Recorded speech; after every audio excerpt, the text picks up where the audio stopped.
Eh ben, bonjour à toutes et à tous. Aujourd'hui, deuxième live sur le JavaScript. On va parler d'un thème que je trouve un petit peu oublié au tout départ de l'apprentissage du JavaScript et pourtant, Dieu sait à quel point il est important. Il s'agit de l'orienté objet, quoi. Comme quoi, le JavaScript, on dirait pas comme ça, mais tout est un objet, quoi. Et vous comprendrez ce que je veux dire par là dans la suite de ce live. Est-ce que vous vous souvenez de où on en était? Eh ben la première fois, là, ce premier live de la semaine dernière, où on en était? Eh ben quand on exécutait notre programme, on avait ça qui se passait.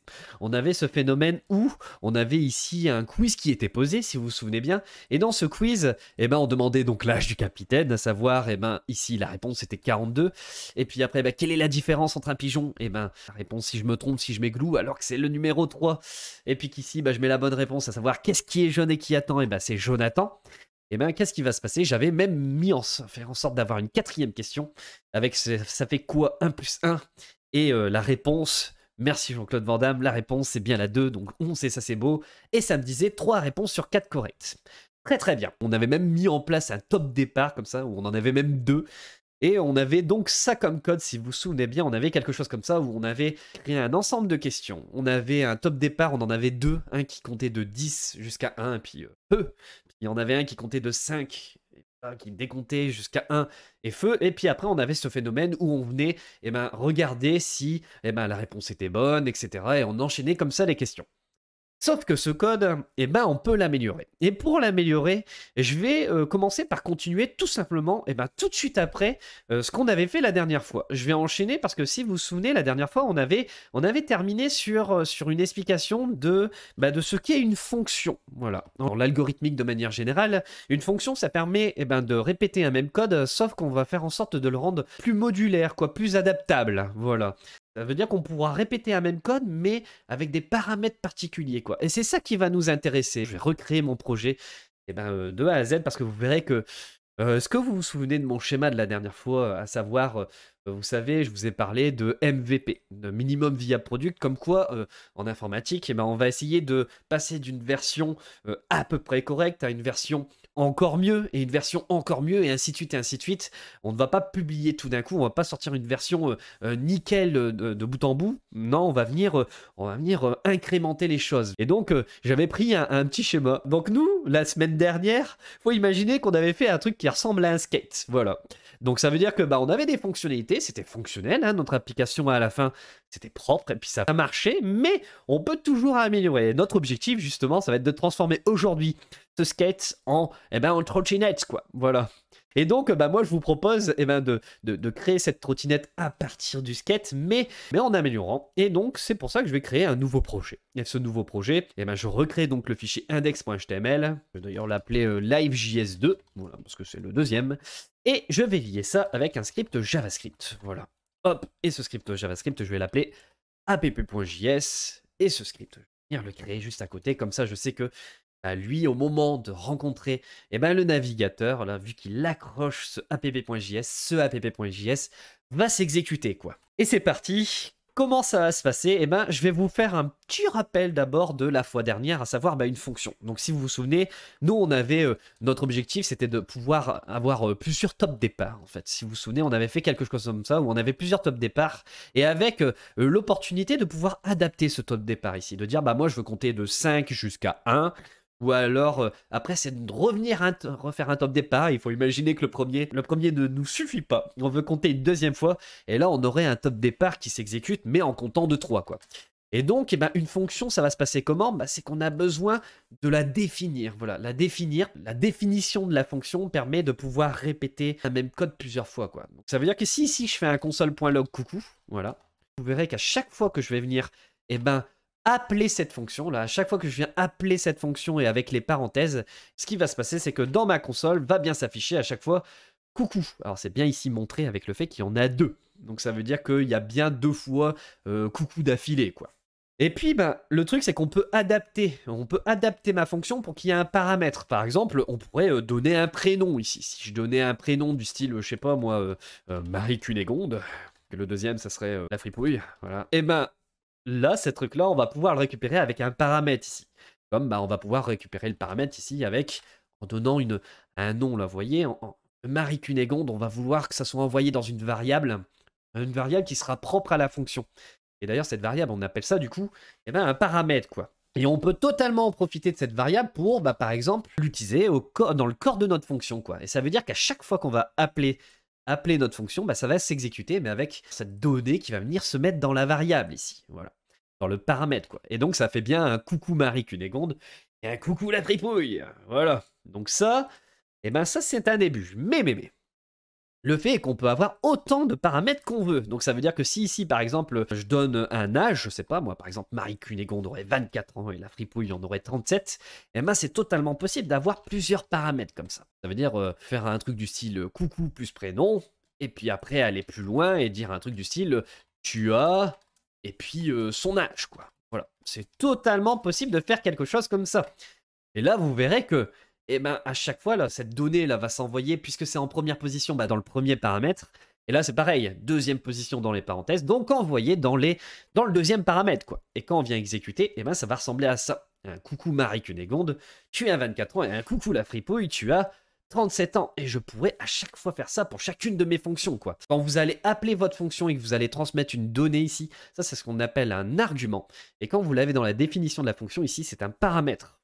Un petit peu de vocabulaire technique. Voilà. Mais nous, alors on s'était arrêté là la dernière fois et je vais venir en rajouter une couche. Imaginons que nous, on voudrait une fonction, mais vous vous souvenez, pour demander une donnée à l'utilisateur, comment on faisait? On faisait quelque chose du style, eh ben, réponse utilisateur est égale à un prompt. Prompt qui permet d'avoir un champ de formulaire dans une boîte modale et qui permettait de récupérer la donnée. Genre, donne-moi ton âge, imaginons. Et là, le truc, c'est que quand je faisais ça, vous êtes d'accord que ce qui se passait, c'est que si je fais un console.log de réponse utilisateur, qu'est-ce qui va se passer? On va avoir ce phénomène où, dans la console, si je mets par exemple 12, je vais avoir bien la donnée qui a été récupérée dans ma variable, quoi. Et ça, c'est exactement ce que j'aimerais avoir. Une fonction où je peux en récupérer le résultat. Il faut imaginer un petit peu comme un bout de code où à la fin, j'aimerais en garder quelque chose, quoi. De se dire, voilà, la fonction s'est exécutée et j'aimerais bien qu'on ait un retour de cette fonction. Un petit peu comme si cette fonction, après avoir fini, elle vous donne un papier avec, voilà ma conclusion, tu vois. Et c'est ça qu'on veut. Imaginons qu'on a une fonction qui s'appelle add, voilà, parce que add pour ajouter, voilà. Et si ici je disais, moi par exemple j'ai deux paramètres pour ma fonction, et ce qui va se passer c'est que si je veux avoir le retour de a plus b, et ce que je vais faire c'est que je vais pouvoir utiliser le mot-clé return comme ça. Voilà, le mot-clé return. Qu'est-ce que ça va faire? Regardez, si vous faites, je sais pas moi, un result, pour dire de récupérer ce résultat d'une fonction qui s'appelle add, et puis dans lesquels on aurait mis 3 et 5, et qu'est-ce qui va se passer? Là, vous allez avoir un console.log de résulte, et vous allez voir que ma fonction add, en retour, vu que je lui ai dit, moi en retour, je veux renvoyer a plus b, et vous verrez que en retour, dans résulte, va se trouver 8. Accrochez-vous, et vous verrez bien que, peu importe l'âge que je demande, vous avez bien un retour, et ce retour, c'est 8. Incroyable. Donc, on va pouvoir retourner une valeur à la fin de ma fonction, quoi. Bref, retenez ça pour plus tard. Et pour information, on peut vraiment que retourner qu'une seule valeur. Qu'est-ce que ça veut dire? Ça veut dire que si vous essayez de faire un autre return dans votre programme, vous verrez que celui-ci est grisé dans votre éditeur de texte. C'est pas pour rien. C'est parce que, on peut avoir qu'un seul retour dans notre fonction. Voilà, une fois que la fonction rencontre un return, quoi, elle s'arrête net, quoi. Voilà, quoi, c'est quelque chose à savoir. Alors, regardons un petit peu ce qu'on avait fait la dernière fois. Est-ce que vous vous souvenez de ce truc-là, ici? Ce truc-là, là. Puis même, on avait un phénomène où on avait même les réponses, là, comme ça, là, ici, là. On avait les réponses qui étaient détachées des questions. Et je sais pas ce que vous en dites, mais ce truc-là, on le sent, là. C'est lourd. C'est très, très lourd, même. Je pense qu'il y a moyen de l'améliorer, quoi. Faire en sorte que ce soit plus agréable. Parce que ça, dans du code, ouais, non. En fait, la démarche, ça aurait été d'avoir... tout bêtement, en se raisonnant, pour dire d'avoir quelque chose de propre, ça serait bien d'avoir un truc du style, j'ai une question 1 qui est égale à, je sais pas, moi, c'est de dire, qui est égal à quel est l'âge du capitaine. Ça serait bien d'avoir quelque chose comme ça, vous voyez? Quel est l'âge du capitaine? Et puis, ça serait un petit peu comme le titre de la question, vous voyez? Et puis, on aurait aussi la réponse 1, voilà, qui serait, je sais pas, 42 ici. Et puis ici, on aurait la réponse 2, etc., quoi. Alors, vous allez me dire, oh punaise, c'est chiant, là, comme ça. Ouais. Est-ce que vous voyez ce principe où on est tenté comme ça d'avoir plein de variables en nous disant, voyez, ah, moi j'aimerais bien préciser le titre de ma question.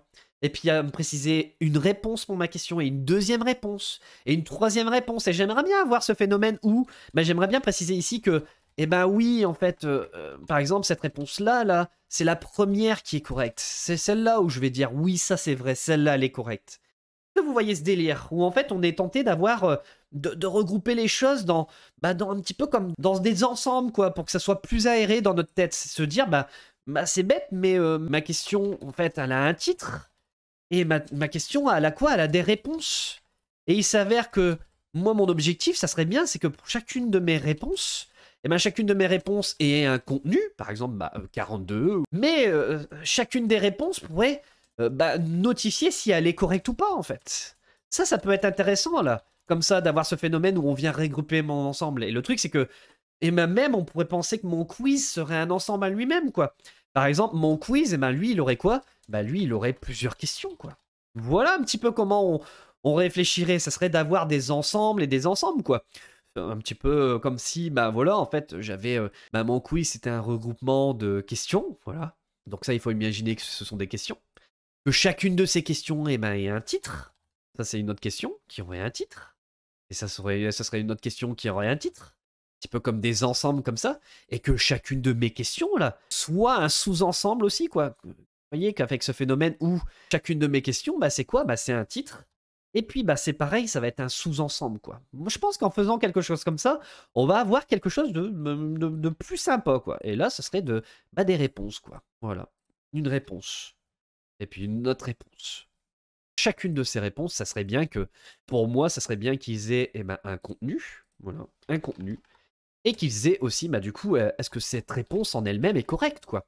Parce qu'on peut avoir plusieurs bonnes réponses, hein, je vous signale, dans un quiz. Hein. Voilà ce phénomène où, eh ben, une question a un titre, et puis on aurait une réponse, une, etc. Cette logique d'ensemble, là, comme ça, eh ben, c'est ce qu'on, vous verrez que, bah, justement, cette logique d'objet va venir nous simplifier les choses. Et justement, pour expliquer un petit peu les objets, moi j'ai un exemple tout bête. Imaginons, je vais avoir un bottle of water, une bouteille d'eau. Cette bouteille d'eau, il y a plusieurs informations qui pourraient nous intéresser dessus. Par exemple, cette bouteille d'eau, ce qui pourrait nous intéresser, c'est la marque, par exemple. Voilà, donc ça, c'est la marque de ma bouteille d'eau. On peut préciser aussi quoi d'autre dans une bouteille d'eau? On peut préciser la quantité. La quantité, c'est par exemple dire, ben, si on fonctionne en centilitres, si je me trompe pas, 100 centilitres, ça fait 1 litre, voilà. On peut avoir la quantité d'une bouteille d'eau. Qu'est-ce qu'on peut avoir d'autre comme information intéressante? Et du coup, là, ça serait plutôt un nombre, quoi. Un nombre en centilitres. Je sais pas, moi, est-ce que ma bouteille d'eau, est-ce qu'elle est ouverte? Et puis on pourrait dire, bah oui, c'est vrai qu'elle est ouverte. Ce que vous voyez un petit peu, là. De se dire d'avoir ce phénomène où eh ben, on a plusieurs données pour un même ensemble. Mais on serait tenté comme ça de créer des variables. Et il y a plus simple, quoi. En vrai, carrément plus simple, ça serait d'avoir quelque chose comme ça. Je sais pas ce que vous en dites, mais si on fait quelque chose comme ça et qu'on se dit, bah moi je vais venir regrouper et dire ma bouteille, et ben si je me dis, bah ok, bah ça marque, et ben c'est repère. Et puis ma quantité, ici, alors je vais peut-être pas mettre d'accent si ça vous dérange pas, ma quantité ça va être 100. Et puis genre est ouverte, voilà, est ouverte, et ben moi je vais dire oui c'est vrai qu'elle est ouverte, vous voyez? Alors d'après vous, qu'est-ce qui va être le plus sympa à la longue? Ça serait d'avoir un regroupement comme ça ou pas quoi? Au moins, comme ça, là, on pourrait avoir tout plein d'informations et on comprend que c'est du même ensemble. Même ensemble qui est ma bouteille d'eau. Vous voyez? Si je fais un console.log de ça, et on va voir ce qui se passe. Hop, regardez un petit peu. Vous verrez que là, vous avez quoi? Bah, vous voyez qu'il vous envoie quelque chose comme ça, là. Et vous voyez que vos informations, elles sont bien disponibles. Là, bien disponibles. Le fait est que bah, ces informations, on va pouvoir y accéder une à une, en fait. Si vous voulez avoir eh ben, la marque, par exemple, du bouteille d'eau, ben, vous allez pouvoir faire quelque chose. D'ailleurs, je vais en profiter pour garder mon console.log au-dessus. Hop. Vous voyez, si je fais un bouteille d'eau, là. Hop. Et après, je regarde, je fais un bouteille d'eau.marque. Regardez ce qui se passe. J'ai quoi? J'ai repère qui est affiché. Si je fais un bouteille d'eau.quantité ici, voilà. Si je fais ça, la bouteille d'eau.quantité, qu'est-ce que je vois? Ben, je vois que je peux accéder et je vois 100. Ça veut dire que là, plutôt qu'avoir tout un tas de variables comme ça qui porteraient les mêmes initiales, et que c'est très verbeux comme ça à chaque fois cette déclaration, on va pouvoir déclarer un ensemble de valeurs. Parce qu'un objet, c'est ça, c'est un ensemble de valeurs. Et on va pouvoir comme ça déclarer plusieurs éléments. Et ces éléments, là, vous voyez, la marque. la quantité est ouverte. C'est ce que l'on appelle une propriété. Ça, c'est une propriété de mon objet bouteille d'eau. Quantité est une propriété, notre propriété de mon objet bouteille d'eau. Et le fait est que, comme ça, vous avez cet ensemble et c'est beaucoup plus facile de savoir quoi c'est lié. Alors, donc là, mon truc, c'est que vous voyez, vous avez un objet et vous avez ce qu'on appelle des propriétés et chacune des propriétés doit avoir une valeur. Et vous avez remarqué, hein, ces valeurs, ça peut être tout n'importe quoi. Ça peut être une chaîne de caractères, ça peut être un nombre ou ça peut même être un booléen, quoi. Donc ça, c'est cool, quoi. Et ce regroupement, du coup, nous permet d'éviter ce genre de choses, à multiplier comme ça les variables, non en avoir qu'une et pouvoir comme ça cibler les données. Et donc, si on réfléchit un petit peu sur mon application, donc moi, je vais prendre mon objet comme ça, et puis vous voyez que si j'ai une 12e bouteille d'eau, c'est totalement possible. Imaginons si j'ai une 2e bouteille d'eau et puis que ça marque, c'est Volvic, que la quantité c'est par exemple 33 centilitres, imaginons, et que cette bouteille d'eau n'est pas ouverte, vous verrez que en faisant un console.log de cette bouteille d'eau, vous avez comme ça toutes des informations et vous avez donc un deuxième objet, quoi. Vous pouvez avoir autant de bouteilles d'eau que vous voulez. C'est très cool, hein. En recréant comme ça, vous pouvez avoir autant de bouteilles d'eau que vous voulez et vous pouvez donc totalement ici faire un bouteille d'eau 2, point, par exemple, est ouverte ici. C'est carrément possible. Et donc, gros avantage, ici, ça m'affiche bien faux, quoi. Donc, on peut avoir comme ça plusieurs bouteilles d'eau. Essayons de raisonner maintenant sur mon programme de quiz, là, comme ça, avec ce qu'on fait, là. Si je prends ça, et puis je vais le nommer, tiens, objet littéral. Parce que, ce que je viens de faire, c'est créer un objet littéral, quoi. Et donc, dans mon app.js, vous vous souvenez que la dernière fois, on avait pris mes questions, on avait quelque chose comme ça, vous voyez. Et moi, je vous propose de prendre une question, et puis de se dire, qu'est-ce qu'on va faire, en fait? On va être malin, on va se dire, ma question 1, elle va avoir quoi? Elle va avoir ici, un titre. Et vous voyez, donc, pour un objet, la délimitation d'un objet, ce sont des accolades, quoi. Exactement comme lorsque vous voulez créer un tableau, vous allez mettre des crochets, quoi. Là, c'est le même délire. Pour créer un objet, ce sont des accolades, quoi. Et à chaque propriété, vous allez mettre le nom de la propriété, 2 points, et sa valeur. Et pour séparer les propriétés, vous allez mettre des virgules, quoi. Comme par exemple le titre, ici, c'est de ma question 1, c'est quel est l'âge du capitaine? Et la virgule, et on pourrait, par exemple, ajouter d'autres choses, quoi. Comme, imaginons, on pourrait ajouter ici un tableau de bonnes réponses. Qu'est-ce que j'avais comme bonne réponse sur mon schéma la dernière fois, là? J'avais quoi? J'avais 42, 101, 18. Si je mets ici mes réponses, donc 42, 101 et 18, on pourrait avoir quelque chose comme ça, un tableau de réponses, et puis avoir, pourquoi pas, une note variable qui donnerait la bonne réponse, quoi. Et en disant que la bonne réponse, c'est laquelle? C'est la réponse qui a pour, je sais pas moi, c'est la réponse numéro 1, quoi. C'est une idée comme ça. Là, mine de rien, quand on va faire un console.log de question 1, on va voir que c'est bien plus sympa que quelque chose de dégueu comme ça, quoi. C'est déjà une première amélioration. C'est d'avoir tous mes ensembles regroupés. Vous voyez que mon title, je l'ai bien. Mes réponses, je les ai bien aussi. Et puis, la réponse correcte, elle est là, quoi. Donc, on va pouvoir en profiter. Maintenant que j'ai expliqué un petit peu comment créer cet objet, là, ici, je vais en profiter pour, vous vous souvenez des fonctions? Ça serait peut-être le temps d'en mettre une. Imaginons, voilà, mon console.log question 1, c'est bien, mais si vous vous souvenez, ça ressemblait pas à ça, mon programme au début, hein. En fait, si je regarde mon quiz 1, là, ici, vous allez voir que j'avais quoi? J'avais mes questions posées et j'avais ça, là, ici. Cette écriture, ça serait bien de la retrouver, quoi. Ce serait d'avoir ce phénomène où ça déroule comme ça l'intitulé de ma question, quoi, le corps de ma question. Ça serait cool d'avoir quelque chose comme ça, parce que pour l'instant, j'ai mes données dispatchées et ça serait bien de les regrouper dans un message. Et comment qu'on fait ça? On va venir créer une fonction. Et on va venir créer une fonction qui va être liée à mon objet.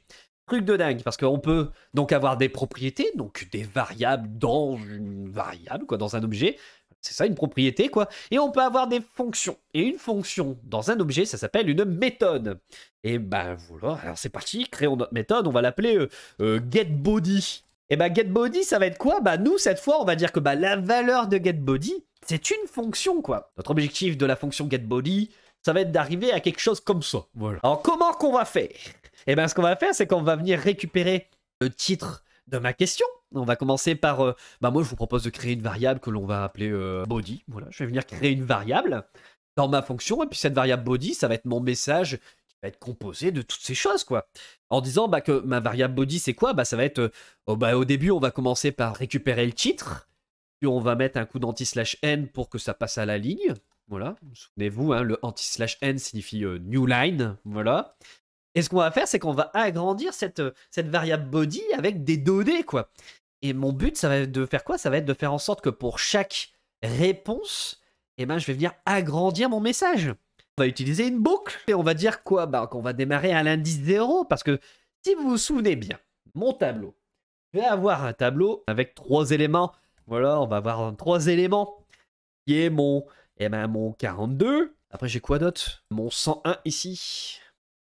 Et je vais avoir quoi d'autre? Eh ben, je veux avoir... j'avais mis quoi comme autre valeur? 18. Si vous vous souvenez, mon tableau, eh ben, chaque valeur du tableau se trouve attribuée d'un indice. Un indice qui commence à 0. Voilà. À 0. Boum. Et donc, ça veut dire que bah, mes valeurs, elles vont être positionnées comme ça. Et si je veux faire eh ben, le parcours de mon tableau, si je veux exécuter eh ben, mon tableau un par un, bah, la valeur de départ d'une variable i pour ma boucle, ça va être 0. Et puis on va continuer quoi? Bah, on va continuer jusqu'à la fin de mon tableau, en fait. Mon truc, c'est que bah, ici, là, j'ai pas de valeur dans 3. Et il se trouve que 3, c'est quoi? Eh ben 3, c'est la longueur de mon tableau.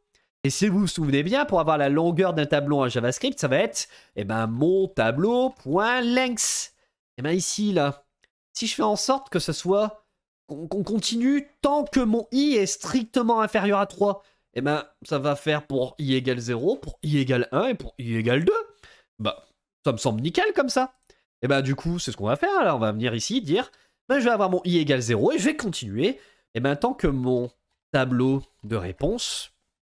Il est venu le mettre déjà d'avance, punaise, je suis en train de me auto-spoiler. Voilà, et ben le truc c'est que ici vous voyez que ben, ce que je vais faire c'est que je vais exécuter une boucle et en disant bah mon i, tant qu'il n'arrive pas, il n'est pas à 3, à la longueur de mon tableau de réponse là, et ben je vais venir exécuter. Comme ça va le faire pour 0, pour 1 et pour 2. Ben, qu'est-ce qu'il me reste à faire? Je vais venir agrandir ma variable de body, ma variable de corps de ma question, en disant bah ce que je vais faire c'est que je vais faire quoi? Ben je vais ajouter tout simplement ma réponse actuelle. Answer de i. Voilà. Et puis on va venir même en profiter pour remettre un petit coup d'anti/n pour que ça passe à la ligne. Et ce que je vais faire, c'est que, bah en fait, ce getBody, j'aimerais bien moi, je trouve que c'est une bonne idée de le retourner là. C'est là où ma fonction, c'est intéressant de pouvoir récupérer le corps là. On vient exécuter une fonction, à la fin, on récupère la conclusion là. Et cette conclusion, c'est quoi? Bah ça va être justement le corps de ma question. Bah regardez un petit peu ici. Si je fais... Et ben si je dis bah let, je sais pas moi si je l'appelle le let body question 1, juste pour tester, et que je dis que bah ça c'est quoi? Bah c'est question 1 point la méthode getBody qui appartient à question 1. Question 1 point getBody quoi. Si je fais ça et qu'après je fais un console.log de body question 1, et ben quoi qu'il va se passer? Et ben c'est l'heure de regarder un petit peu bah quoi qu'il va se passer. Je vais venir exécuter mon programme et là vous allez voir que dans ma console, ça va me dire un truc. Ça va me dire title is not defined. Comment ça, title is not defined? Bah ouais, c'est parce que là, ici, bah, title, en fait, si... Là, ici, là, il faut préciser de où ça vient. Il faut préciser, en fait, ici, que ça appartient, en fait, c'est la propriété de mon objet actuel, là. Vous voyez, parce que je fais partie du même objet, vous voyez? Ici, là. GetBody, ma fonction GetBody fait partie du même objet que le reste. Donc comment je vais préciser que, ok, mais moi je veux la variable title, la propriété title qui est du même objet que moi. GetBody, j'appartiens à question 1. Bah, je veux le title qui est du même objet que moi, là. Et ben comment je vais faire? Et ben je vais préciser dans le title, je vais préciser un this. Voilà, point title. En faisant ça, qu'est-ce qui se passe? Et ben il va comprendre que, ok, bah c'est le titre de ceci. Et ceci, c'est quoi? C'est un raccord à l'objet dans lequel on est, quoi. Et l'objet dans lequel on est, c'est question 1. Et on va faire la même chose ici avec untruth. Voilà, et ben là, j'ai quelque chose qui me semble pas mal, là. Vous voyez, comme ça, il comprend que c'est le titre de l'objet dans lequel il est, en fait. Et l'objet dans lequel il est, ici, c'est question 1. Donc, il va chercher quoi? Il va faire un question 1.title. Est-ce que vous comprenez? Et c'est la même chose, il va récupérer les réponses de question 1. Parce qu'il cherche quoi? Bah, le 10, quoi. Et voilà, et puis bah, quand on exécute, on voit bien que cette fois que ça fait quel est l'âge du capitaine et que ça affiche bien 42, 101 et 18, quoi. Voilà. Et en faisant quelque chose comme ça, bah, vous voyez qu'il me manque juste quelque chose pour dire d'être vraiment sympa, c'est le 1 point, le 2 points, le 3 points, là, pour savoir quelle réponse c'est. Et ben, je vous propose juste ici de faire un coup de dire, bah, moi, je vais récupérer mon i, mais je vais afficher i plus 1. Vous savez que si je fais i, bah, regardez un petit peu ce que je vais faire. Là. Je vais faire un i, plus, puis je vais continuer, un point. Puis, bah, en faisant quelque chose comme ça, là, voilà, en faisant quelque chose comme ça, bah, c'est ça qui va s'afficher. C'est ça, 0.42, 1.101, 2.18. Ce qui est pas trop mal, mais le truc c'est que moi j'ai envie de dire c'est la réponse 1, pas la réponse 0 quoi. C'est pour ça que je vous propose de dire bah moi ce que je vais faire c'est afficher i plus 1 en fait à chaque fois. Et comme ça, bah là, vous avez ma réponse 1 c'est 42, ma réponse 2 c'est 101, ma réponse 3 c'est 18. Voilà, voilà. Ok. Et moi je vous propose de faire quelque chose, hein, c'est de continuer avec quelque chose qui va être très très très sympa. Imaginons que je veux afficher ma question en majuscule. J'aimerais afficher cette question en majuscule. Et puis, enfin, afficher ma question en majuscule. Et je vais vous montrer quelque chose. Je vais aller dans la console directement en brut. Vous avez une chaîne de caractères. Par exemple, bienvenue, Jennifer. Qu'est-ce qui va se passer? Eh ben, si je veux faire en sorte de l'afficher en majuscule, qu'est-ce que je vais faire? Vous verrez qu'on peut faire quelque chose. Eh ben, on peut faire ça, là. Quelque chose comme ça, là. Ou uppercase. Et puis, on peut employer une méthode. Ça, c'est en train de dire, je veux ma version majuscule de Bienvenue Jennifer. Et regardez ce qui s'affiche, là. Ça affiche bien Bienvenue Jennifer, tout en majuscule. Mais là, vous allez me dire, mais attends, JB, là, il y a un petit couac, là, il y a un petit truc, là. Tu nous as pas tout dit. Qu'est-ce qui se passe? Parce que, voilà, JB, la semaine dernière, t'avais dit qu'il y avait des valeurs. Et puis, par exemple, une variable hello qui est égale à bienvenue. Bah ça, je vous avais dit que ça, c'est une variable, du coup, qui contient quoi? Qui contient quoi? Qui va contenir une chaîne de caractères. Donc, c'est une variable de type string, ici. Voilà. Et puis, vous avez ici un nombre, par exemple, si j'ai un NB qui est égal à 12. Et bien, ici, on est d'accord que ça c'est une variable de type number, ici. Variable de type number. Et donc, nombre. Mais à quoi c'est dû le fait que on peut faire ici un hello point to uppercase? Mais comment ça se peut? Parce que, mais comment on peut faire ça alors que ça, c'est une chaîne de caractères classique? C'est une chaîne de caractères, ce n'est pas un objet. On l'a vu là depuis tout à l'heure, là, en créant une méthode dans mon objet. Il faut que ce soit un objet pour dire de pouvoir exécuter une méthode, quoi. Là, c'est un petit peu comme si je vous disais, comme si, quand vous allez faire un bienvenue, c'est un petit peu comme si je vous disais que, en plus, bienvenue, c'est comme si c'était une propriété, puis qu'il y avait d'autres trucs accrochés, quoi. Tout plein d'autres fonctions qui seraient accrochées, quoi. Genre to uppercase, mais d'autres trucs, quoi. Genre to lowercase, etc., etc., quoi. Mais non, non, non, parce que quand vous faites un console.log dans la console, vous voyez pas to uppercase et to lowercase. Alors que quand vous affichez votre objet, quand vous regardez votre objet, là, vous avez bien la méthode qui est affichée. Elle est là, elle est disponible. Alors que là, vous affichez du texte en brut. Mais qu'est-ce qu'à faire? Mais qu'est-ce qu'à dire que ceci? Eh ben, il est temps de vous expliquer un cheminement. Quand vous faites ici, par exemple, que vous faites un bienvenue tout le monde, et puis que vous venez employer un to uppercase dessus, eh ben, il faut savoir quelque chose. Il faut savoir que le to uppercase, ça appartient à un truc qui existe en JavaScript.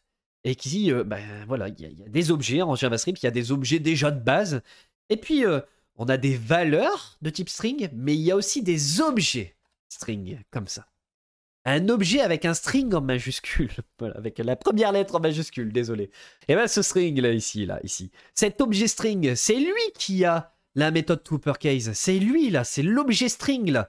En venant créer, à profiter de l'objet string, c'est ça, ou là-dedans, c'est là-dedans que se trouve le toUpperCase et d'autres choses, en fait. C'est là-dedans, c'est dans un objet string, quoi. Voilà, c'est parce qu'en fait, il existe des valeurs primitives, comme par exemple, string, ou number, ou boolean, et il existe, des objets, quoi. Il existe la même version en objet.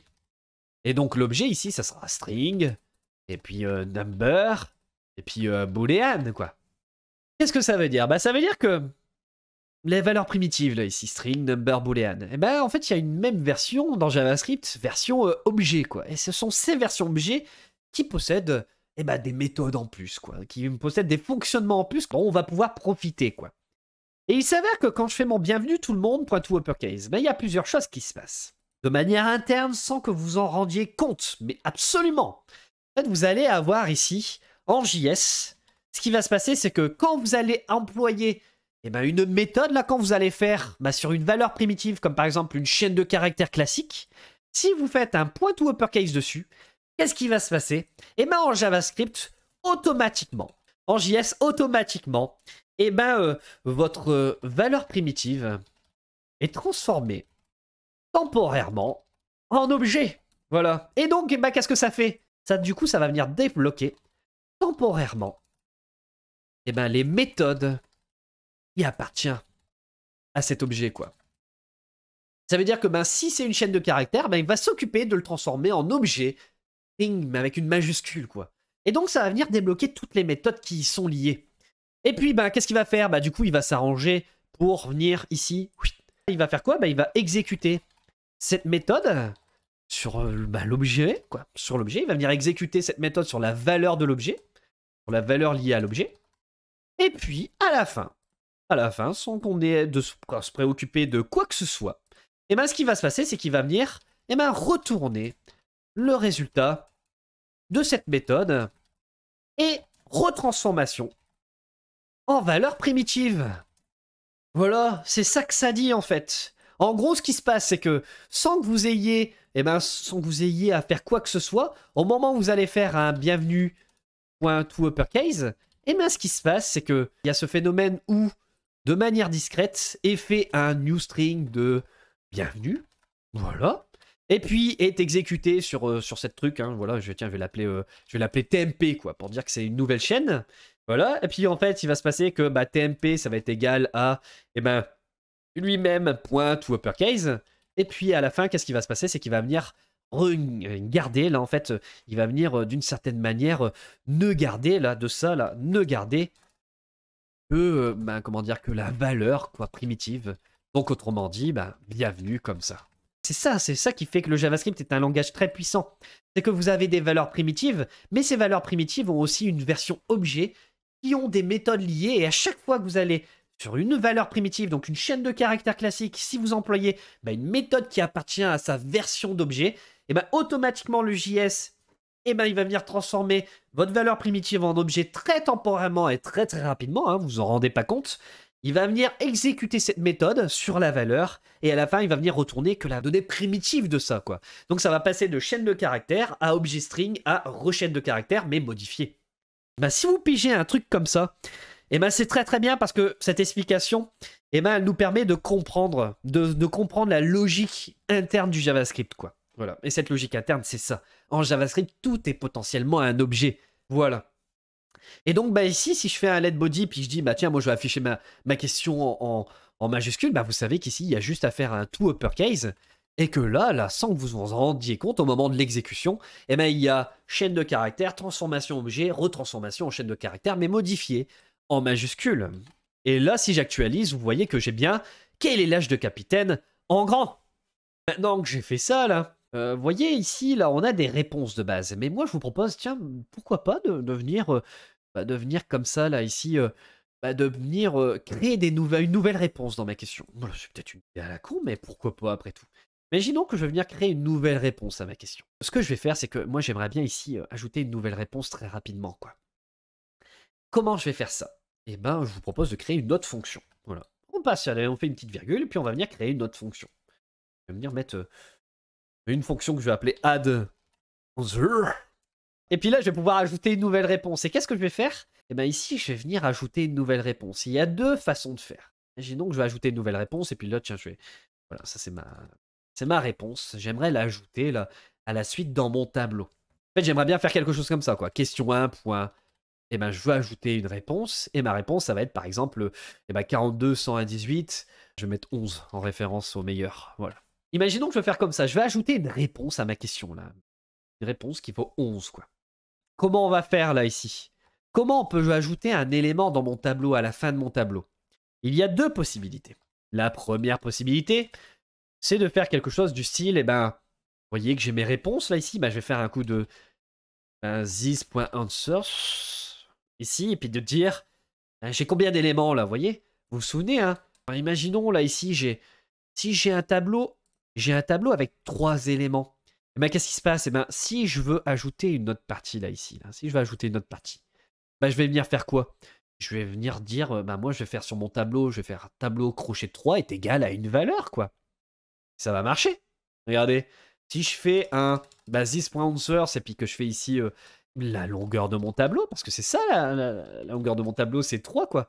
Là, ce qui va se passer, c'est que bah regardez, si ici, eh ben, je dis que c'est égal à ça là, et ben, à chaque fois que je vais venir ajouter ben, une réponse, vous verrez que automatiquement ça va venir s'ajouter à la fin de mon tableau. On va faire un petit console.log pour vérifier. Je viens afficher et là regardez.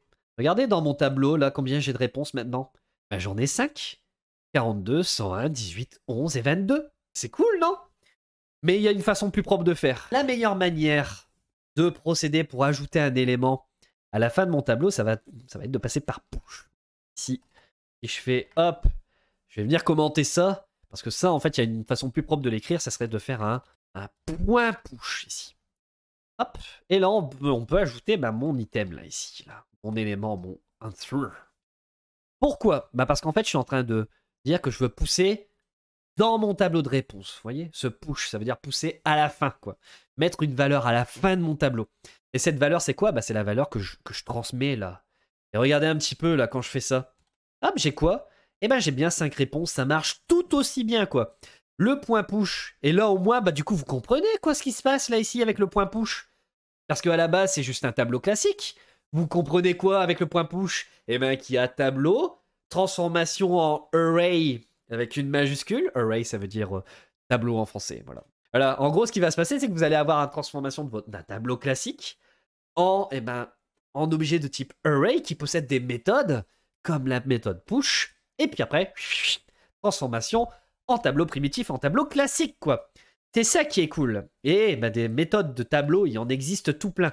Comme par exemple, ajouter à la fin, mais on en verra d'autres tout le long de mon live, quoi. J'ai créé une fonction comme ça qui permet d'ajouter une réponse, mais ce qui pourrait être intéressant, par exemple, de savoir si une réponse est correcte. Voilà. Ça serait cool de savoir quelle est la réponse correcte dans mes réponses, quoi. Ça, pour un quiz, c'est quand même pas mal, hein. Et puis là, ce qu'on va faire, on va créer une nouvelle méthode que l'on va appeler, par exemple, is correct answer. Voilà. Est-ce que, la réponse, est-ce qu'il y a une réponse là que je vais, vous voyez, quand c'est souligné comme ça en rouge, parce que la séparation là, il faut faire attention. Vous voyez, il y a bien toujours la séparation entre mes propriétés et mes méthodes. Il y a cette virgule et quand on l'oublie, ça vous râle dessus. Voilà. Et quand on le met, ça arrête de nous râler dessus. Moi, mon but, ça va être quoi, là, en fait, dans cette fonction? Mon but, là, cette méthode, c'est de faire en sorte, par exemple, de demander une réponse utilisateur. Par exemple. Puis faire quoi? Un prompt. Et un prompt avec, le corps de ma question 1. Si je récupère ma réponse utilisateur, et puis que, cette réponse utilisateur, moi, mon objectif, c'est juste de vérifier, si cette réponse, elle est vraie, en fait. Si c'est une bonne réponse, là. Et en fait, mon but, c'est juste de faire un truc du style, je vais faire un console.log et mon but, c'est de retourner oui, ma réponse d'utilisateur est vraie ou alors non, ma réponse d'utilisateur est fausse pour cette question, quoi. En faisant comment? En faisant un truc du style, question 1, point, je vais venir vérifier, est-ce que c'est une bonne réponse pour question 1 et avec un paramètre. Donc là, ici, c'est un argument, avec un argument que je vais donner. Cet argument, ici, ça va être ma réponse utilisateur et que je récupérer ici. Et moi, ce que je vous propose, du coup, c'est de le nommer en anglais, ce réponse utilisateur. Du coup, ce que je vais faire, c'est que je vais récupérer, vous voyez, cette réponse utilisateur, je vais venir la récupérer. Je vais venir la récupérer, et puis je vais venir vérifier si cette réponse est bonne. Regardons un petit peu, là, ici. Je vais retourner vrai. Juste pour l'instant, ma fonction va juste retourner vrai. Et on verra ce qui se passe. Là. Regardez. Quel est l'âge du capitaine? Vous voyez, on commence à avoir le corps de ma question et tout ça. Ici, si je mets 2, ça me retourne vrai. Mais de toute façon, ça va me retourner vrai dans tous les cas, quoi. Mais vous voyez, je vais avoir un message qui va demander une réponse utilisateur et qui va le stocker, là, à partir du corps de la question 1. Et puis ce que je vais faire, c'est que après, je vais afficher dans la console bah, le retour de est-ce que ma réponse que je viens de donner là, est-ce qu'elle est correcte par rapport à la question 1. Et c'est là où je vais avoir eh ben, une démarche, où je vais faire ça là ici. Bah, moi je vais dire ok, la façon de savoir si une réponse est correcte en fait, c'est quoi? Vous voyez, j'ai le answer correct qui est là ici, ici. Et qui me dit bah c'est ma première réponse là. Mais qu'est-ce que je vais faire? Bah moi, mon objectif, ça va être de comparer si le nombre que l'utilisateur a donné bah, correspond au nombre de la bonne réponse. Parce que vous en dites, ça me paraît pas mal, quoi. Ici, c'est juste de dire, bah, si la réponse de l'utilisateur, bah, c'est égal à la réponse qui est là, hop. Et ben dans ces cas-là, qu'est-ce que je dis? Je vais venir retourner vrai, parce que c'est vrai. Et sinon, bah, je vais retourner faux. Voilà. Si la réponse qu'a donné l'utilisateur bah, correspond à cette réponse-là, et ben c'est vrai. Sinon, bah, c'est que c'est faux. Testons, tiens, ici. Quel est l'âge du capitaine? Bah, ma réponse 1, c'est la vraie. Ça me dit quoi? Ça me dit vrai. Ça me dit true. Et si je mets 3, ça me dit quoi? Ça me dit false, quoi. Incroyable. Bon, par contre, le truc, c'est que moi, je vous propose de mettre le body question 1. Là, on va venir le mettre après avoir ajouté toutes mes réponses, là. Parce que je lui ai ajouté mes réponses, mais bah, du coup, le corps de la question est venu se générer qu'avant. Enfin, il était en train de se générer avant d'avoir ajouté mes nouvelles réponses. Mais vous voyez bien que, bah, du coup, mes nouvelles réponses, elles sont là. Hein. Et si je dis, bah, je mets 1, là, vous voyez que ça me dit vrai, quoi. Vous voyez ici, j'ai une méthode, là, j'ai une méthode qui récupère la réponse utilisateur et qui compare juste avec ma donnée là. Si c'est vrai, je retourne vrai, sinon faux. Et avec ça, du coup, on peut totalement faire un truc du style, si ça c'est vrai, et ben dans ces cas-là, j'affiche dans la console, et ben gagné ici. Et sinon, bah j'affiche perdu. Là, on peut totalement faire ça là en fait maintenant. Hop, en faisant ça là, regardez. J'actualise, et ben si je mets 2, ça me dit perdu. Mais si j'actualise et que je mets 1, ça me dit gagné, quoi. Voilà, voilà. Je pense que c'est plutôt pas mal, hein. Mais il y a un petit ennui. Il y a un gros petit ennui, même. Si je veux créer une question 2, là, comment ça va se passer? Imaginons, je veux créer une question 2. Comment ça va se passer? Ben, regardons un petit peu. Ici, là, bah, qu'est-ce que je vais devoir faire? Ben, je vais devoir prendre tout mon programme, là, ici, là. En fait, question 1, là, vu que c'est comme ça, bah, je vais devoir prendre tout ça, finir et faire question 2. Hop. Et puis là, bah, modifier mon contenu. Comme par exemple, bah, le contenu que je reprends là, c'est quelle est la différence entre un pigeon? Et donc, bah, il va falloir que je fasse ça comme ça. Et qu'ici, bah, du coup, si je me souviens, c'était grrrr. Puis après, il y avait voilà. Et puis c'était la différence, c'était comment dire, la taille des pattes, je crois que c'est ça. La longueur, pardon, la longueur des pattes. Ok, donc là le truc c'est que bah, voilà quoi, et bah, je sais pas ce que vous en dites, mais vous imaginez ça à chaque question là? Alors là, alors, ok, on se dit on améliore du code, mais en fait on l'empire. Non, non, non. Comment on va faire nous? Eh ben non, on va pas raisonner comme ça en fait. Nous, on va pas raisonner comme ça, on va faire autrement quoi, parce que là sinon on n'a pas fini quoi. Eh ben en fait ce qu'on va faire c'est qu'on va employer ce qu'on appelle une fonction constructeur. Et là, il est temps de refaire une petite explication dans un fichier à part. Et dans mon index.html, puis on va le nommer fonction constructeur. Quoi que ça en est cette histoire là. Fonction constructeur, qu'est-ce que c'est que ça? Eh ben, l'objectif d'une fonction constructeur, ça va être, imaginons que j'ai une bouteille d'eau. Et bah, cette bouteille d'eau, quand je prends une bouteille d'eau 2, là, ici, eh ben, vous avez remarqué quelque chose, c'est que j'ai les mêmes propriétés ici. J'ai marque, quantité, j'ai tout verte là. Ça serait bien d'avoir ce phénomène où je ne répète pas sans arrêt, et mais en fait, il y a une propriété marque, et au fait, il y a une propriété quantité, et il y a et ouverte aussi. Voilà quoi. Non, non, non. Moi, mon objectif, ça va être de faire quelque chose du style. Ça va être de passer ça là, ici, et de se dire, bah, moi, ce que je veux, c'est par exemple, c'est faire un truc comme ça là, ici. Faire un let bottle 1 pour bouteille. Et bah, moi, j'aimerais bien faire quelque chose comme ça. Pour avoir plein de bottles. Là, c'est repère. Et là, la quantité, c'est 100. Puis là, c'est... Là, comme ça, là. Puis allez, vas-y, je vais venir créer une autre bouteille. Hop. Puis là, hop, je vais venir créer une autre bouteille. Une bottle 2. Ça va être égal à bouteille d'eau. Et puis là, c'est Auchan. Puis là, ça va être 33. Et puis, non, non, celle-là, elle est pas ouverte, là. Et puis, ça serait bien de créer encore une autre bottle. de chez Aldi. Par exemple, 17 centilitres chez Aldi. Et puis là, on va dire que oui, la bouteille, elle est bien ouverte. Ça serait bien de faire un truc comme ça, non? Je sais pas ce que vous en dites, hein, mais là, on sent qu'on va pouvoir accélérer le mouvement, là. Ça, c'est cool, là. On va pouvoir faire ce qu'on appelle des instances, en fait. On va pouvoir créer à chaque fois des nouvelles instances d'objets, quoi.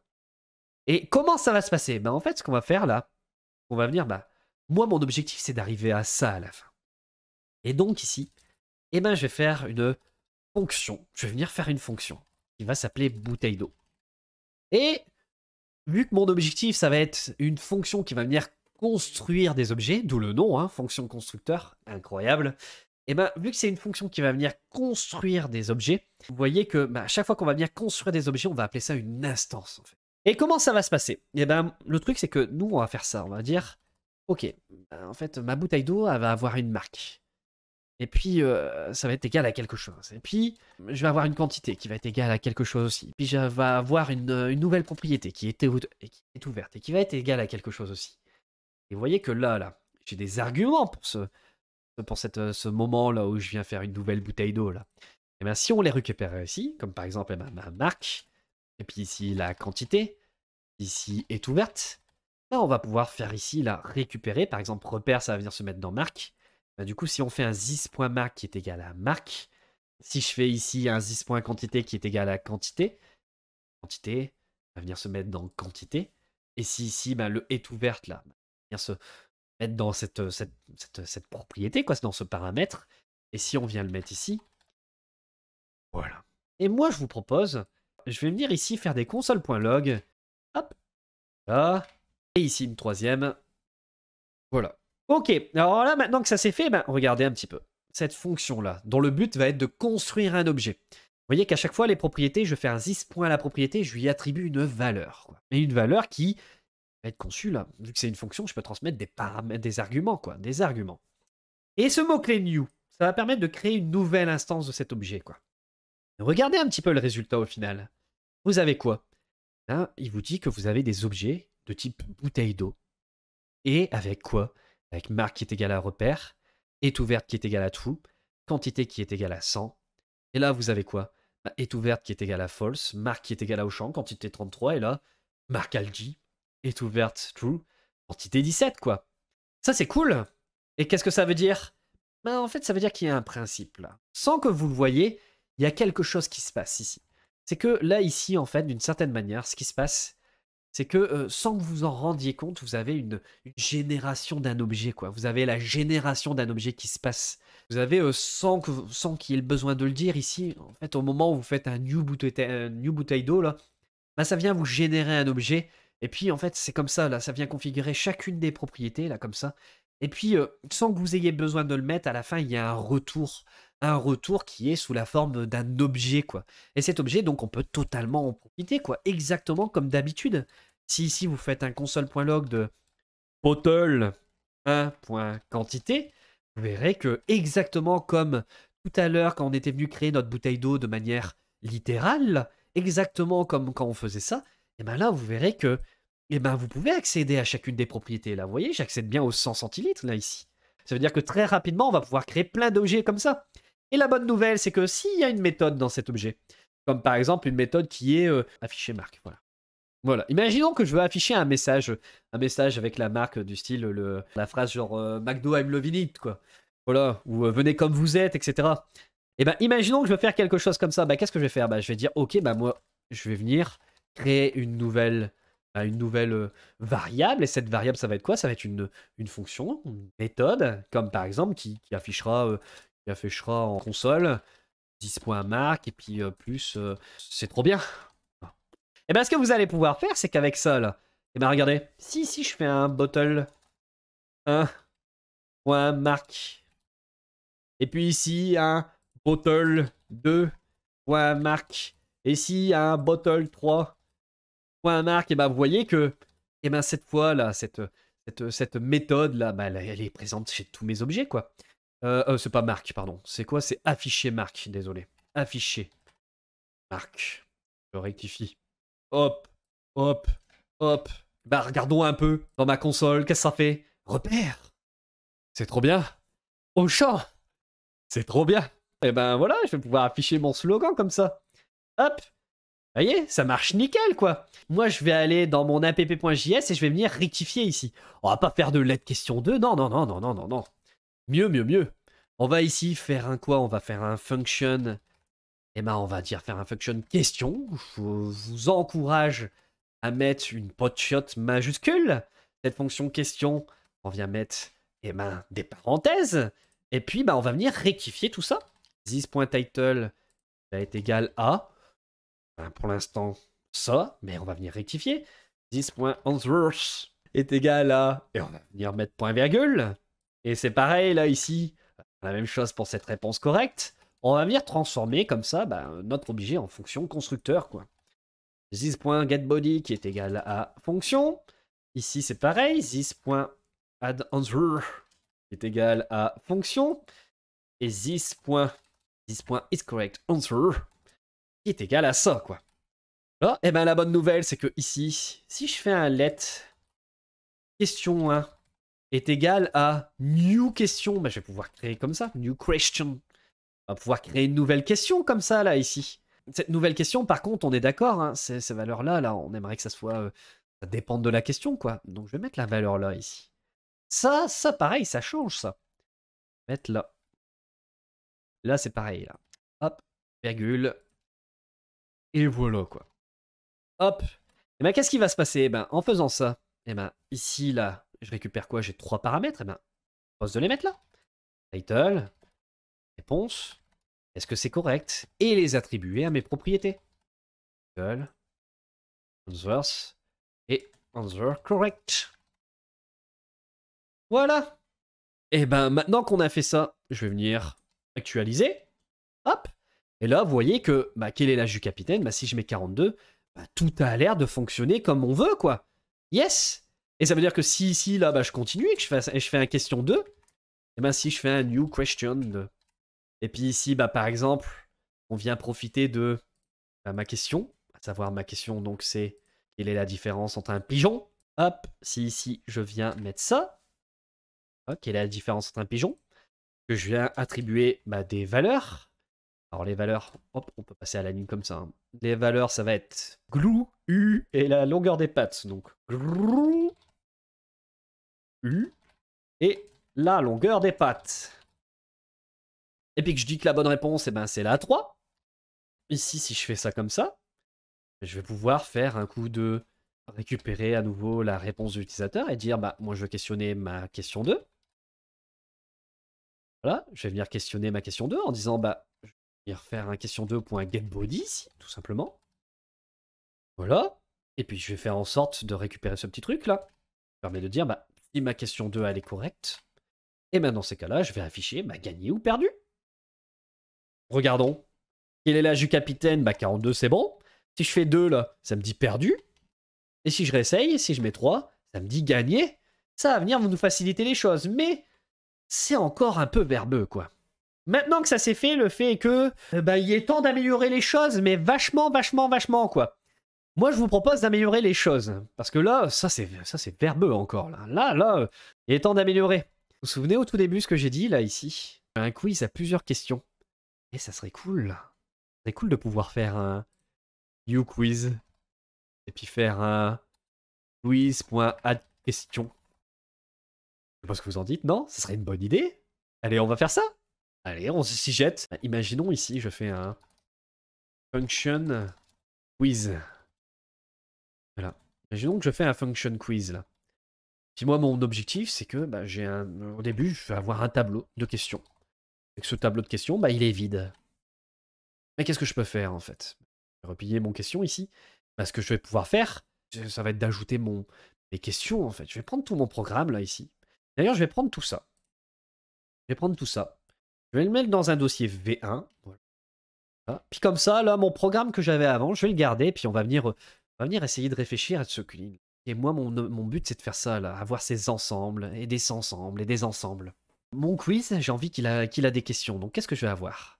Mon but, ça va être de faire ça. Ça va être de dire, d'avoir une propriété question qui va se créer automatiquement et qui va être un tableau. Et qu'on va pouvoir remplir de questions. Et faire un this.addQuestion qui va être une fonction et cette fonction qui va récupérer une question. Et ainsi, on va pouvoir faire quoi? On va pouvoir faire mon tableau de questions. Je vais pouvoir pousser une question qu'on va m'envoyer. Je vais venir commenter tout ce code. Je viens commenter. Je vais même le supprimer parce que je l'ai à côté dans mon v1.js.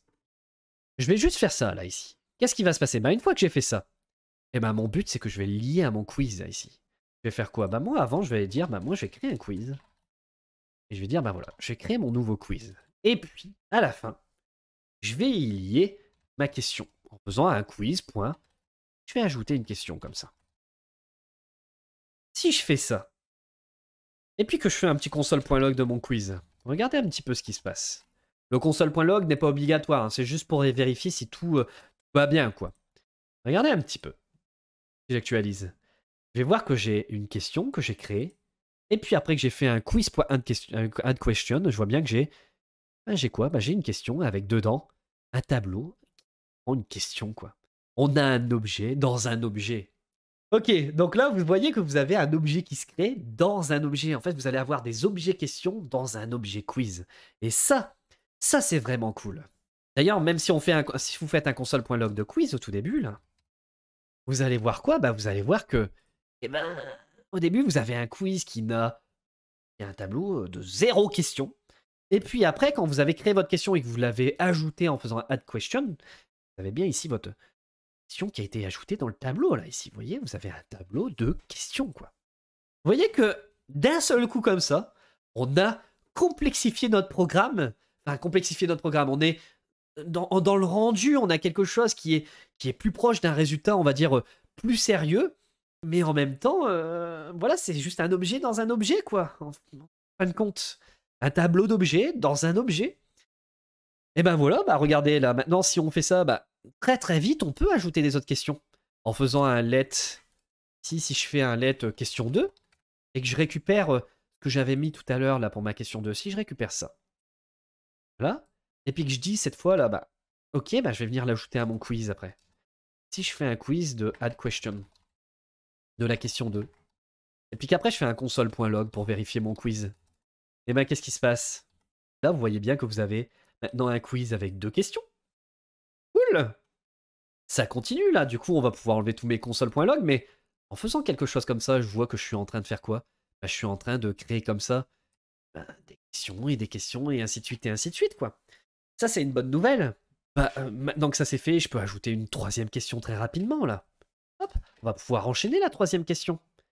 C'était quoi la 3e question? Retournons sur mon live d'avant. C'était un truc qui fait qu'est-ce qui est jaune et qui attend, c'est vrai. Ma réponse, c'est quoi? J'avais mis Jonathan Homer Simpson ou un citron pressé. Hop, un citron pressé. Et la bonne réponse, c'est laquelle? C'est Jonathan. C'est pas mal, là. Ça, c'est ma question 3. Hop, je peux l'ajouter à mon quiz, ici. Boum! Voilà, ça commence à être pas mal là, tout seul. Si je fais un console.log de quiz, j'ai bien 3 questions dans mon quiz. Mais attends, 3 questions dans mon quiz, ça veut dire que toute cette partie dégueulasse là ici, là, qui à chaque fois demande le corps de la réponse, et puis demande une réponse à l'utilisateur, et vérifie si c'est vrai, vous dit gagné ou perdu. Ça en fait, si c'est fait à chacune de mes questions, si je crée une fonction là ici, une nouvelle méthode, que j'appelais this.launch, voilà. Lance un quiz, imaginons. Ici, là, si au moment où je dis, moi je vais venir exécuter un quiz, et dans ce quiz, en fait, je vais venir faire quelque chose pour chacune de mes questions. Je peux faire ici un truc comme ça, là, pour chacune de mes questions. Ce que je vais faire ici, je vais venir exécuter ce programme que j'avais là, pour chacune de mes questions, je vais faire quoi? Je vais venir demander la réponse de l'utilisateur. En faisant quoi? En fait, pour ma question actuelle, je vais demander son corps de la page, quoi. Et puis, ce que je vais faire, c'est que, une fois que j'ai fait ça, qu'est-ce que je vais faire? Si ma question, là, actuelle, là, si la réponse de l'utilisateur est bonne, je peux reprendre ça, du coup, là. Je vais pouvoir reprendre ça. Hop. Tac. Voilà. Et puis, là, ce qui va se passer, c'est que pour chacune de mes questions, il va demander une réponse à l'utilisateur. Il va venir regarder si la réponse, elle est bonne. Si elle est bonne, un petit console.log gagné. Sinon, elle est perdue. Sinon, c'est perdu, quoi. J'exécute la méthode qui vient répéter ce bout de code pour chacune des questions qui appartient à mon quiz. Vu que chacune des questions est un objet, il faut pouvoir exécuter une méthode là-dessus. Et ainsi de suite et ainsi de suite. Regardez un petit peu ce qui se passe.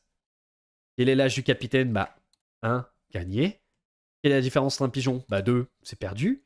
Qu'est-ce qui est jaune et qui attend? C'est Jonathan. J'ai gagné. Mais c'est-tu pas incroyable? Et c'est propre. C'est carrément propre. On comprend que c'est mon quiz qui se lance et qui va venir exécuter ça sur chacune de mes questions.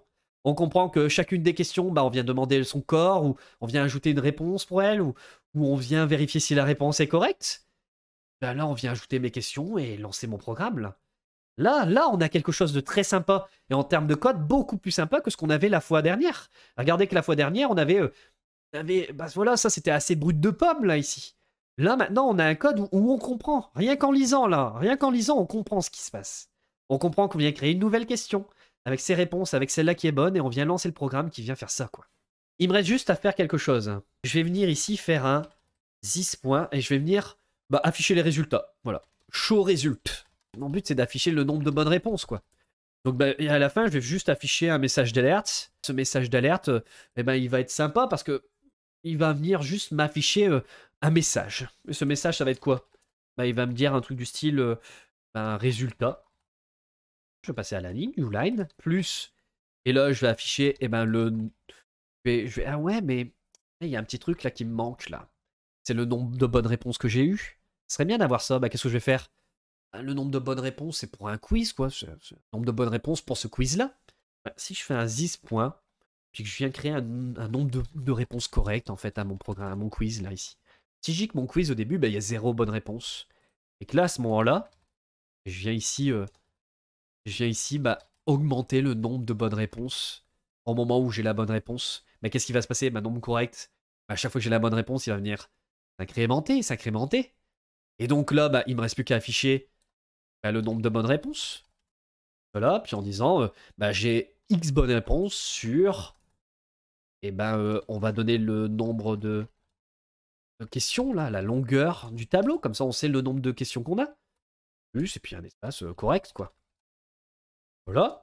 Et si je fais un alerte de mon message, là, et que du coup, cette fonction, je l'affiche à la fin, là, cette méthode, je l'affiche à la fin de mon launch. Si je fais ici à la fin de ma boucle, si je fais un show results, je vais afficher mes résultats globaux. Bon, regardons. J'exécute. Quel est l'âge du capitaine? 42. Quelle est la différence entre un pigeon? Je mets faux. Qu'est-ce qui est jaune et qui attend? 1.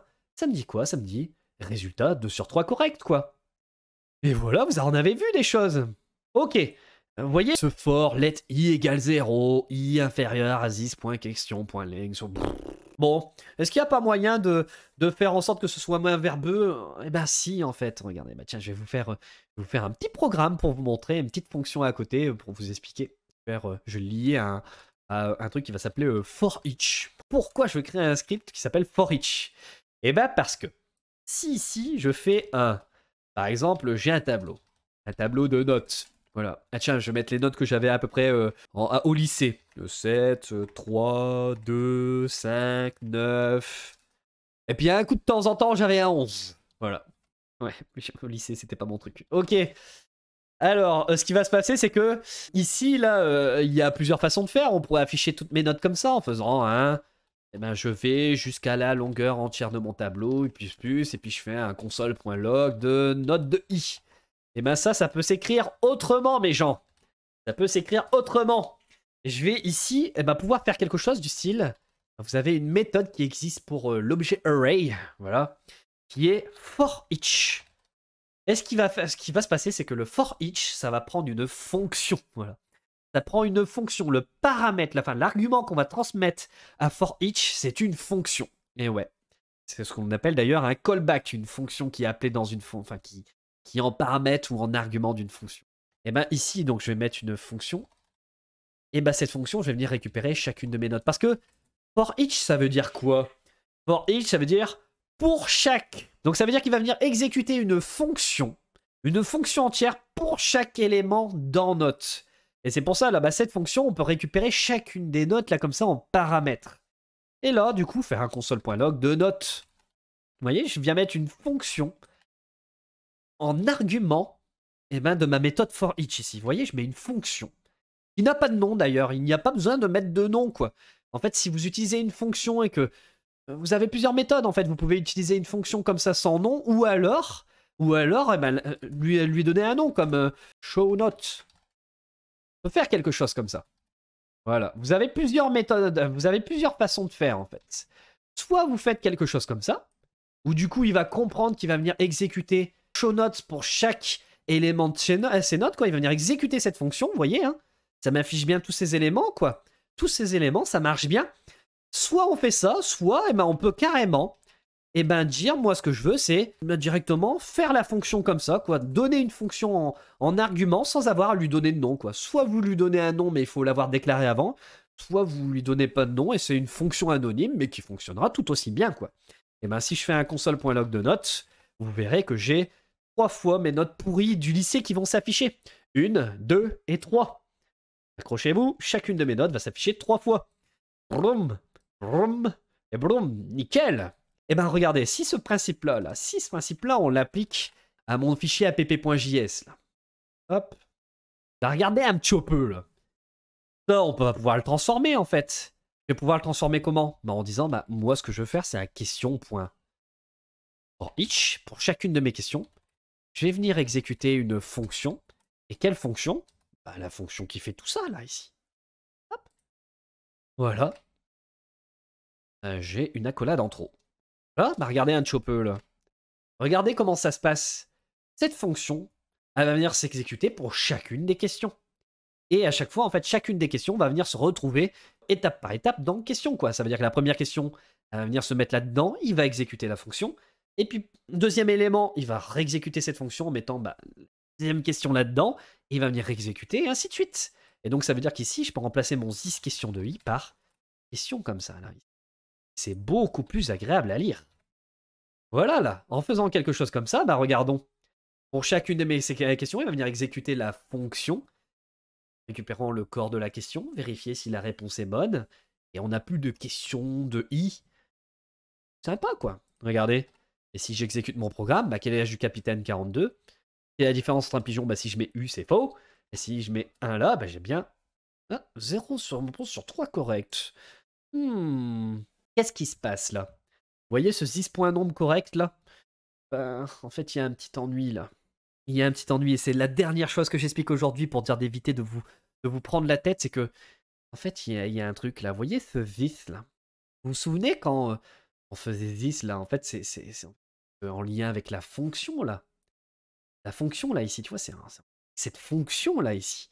On comprend que ça va être l'instance de cette fonction, là. En fait, il y a un truc qui est deg. Vous voyez quand vous faites un this, là, ici, point nombre correct, là. Il y a un petit truc, c'est que en fait, le this point nombre correct, il le trouve plus, là.